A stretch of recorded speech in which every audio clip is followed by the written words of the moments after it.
Sumber ketenangan hati. Al-Quran adalah sumber ketenangan hati. Dalam hidup kita pasti pernah merasakan kegundahan, kegalauan, dan kesedihan. Betapa banyak problematika hidup yang kita lalui terkadang membuat hati kita tidak tenang. Was-was terhadap masa depan, khawatir tentang suatu keadaan, sedih atas musibah, dan gundah gulana ketika menghadapi masalah. Demikianlah realitas kehidupan. Banyak kejadian yang membuat hati kita tidak tenang. Ketahuilah saudaraku, obat dari semua ini ada dalam Al-Quran. Ketenangan hati adalah dambaan setiap insan.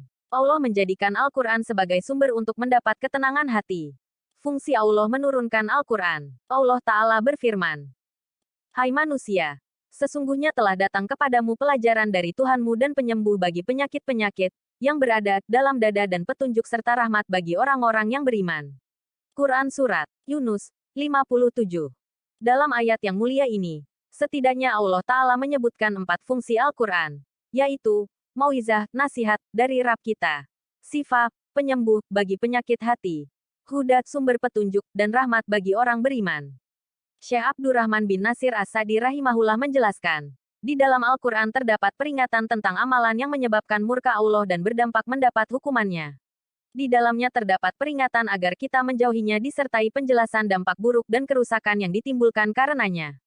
Al-Quran ini merupakan penyembuh bagi penyakit hati, baik berupa penyakit syahwat yang menghalangi manusia untuk tunduk kepada syariat, maupun penyakit syubhat yang mengotori keyakinan akidah. Di dalam Al-Quran juga terdapat nasihat, motivasi, peringatan, janji, dan ancaman yang akan menimbulkan perasaan harap dan sekaligus takut di hati para hamba. Jika muncul dalam perasaannya motivasi untuk beramal kebaikan dan rasa takut untuk berbuat kemaksiatan, perasaan itu akan terus bisa tumbuh-tumbuh.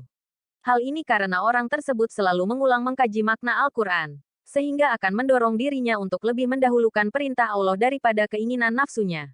Pada akhirnya, dia akan menjadi hamba yang lebih mencari ridha Allah daripada nafsu syahwatnya sendiri. Demikian pula berbagai penjelasan dan dalil yang ada dalam Al-Quran telah Allah sebutkan dengan sangat jelas dan gamblang. Hal ini akan menghilangkan setiap syubhat yang menghalangi kebenaran masuk dalam dirinya sehingga hatinya pun berada pada puncak derajat keyakinan dalam menerima kebenaran. Ketika hati itu sehat dan bebas dari penyakit, keadaannya akan diikuti oleh seluruh anggota badannya. Seluruh anggota badan akan jadi baik disebabkan baiknya hati dan akan menjadi rusak disebabkan rusaknya hati. Al-Quran merupakan hidayah dan rahmat bagi orang-orang yang beriman. Yang dimaksud hidayah adalah mengetahui kebenaran dan mengamalkannya. Rahmat merupakan dampak dari kebaikan dan kebajikan, dan balasan kebaikan di dunia maupun di akhirat, bagi mereka yang dibimbing olehnya. Hidayah adalah sarana yang paling penting, dan rahmat merupakan tujuan dan keinginan yang paling lengkap. Namun, tidak akan mendapat hidayah dan mendapat rahmat, kecuali orang beriman.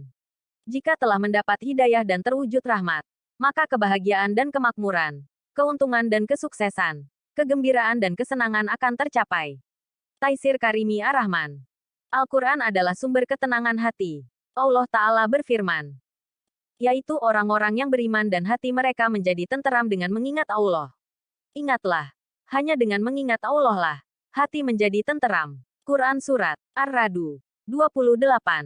Rasulullah Shallallahu Alaihi Wasallam bersabda, tidaklah suatu kaum berkumpul di salah satu rumah Allah, membaca kitabullah, dan saling mengajarkan satu dan lainnya, melainkan akan turun kepada mereka sakinah, ketenangan, akan dinaungi rahmat, akan dikeliling para malaikat dan Allah akan menyebut-nyebut mereka di sisi makhluk yang dimuliakan di sisinya.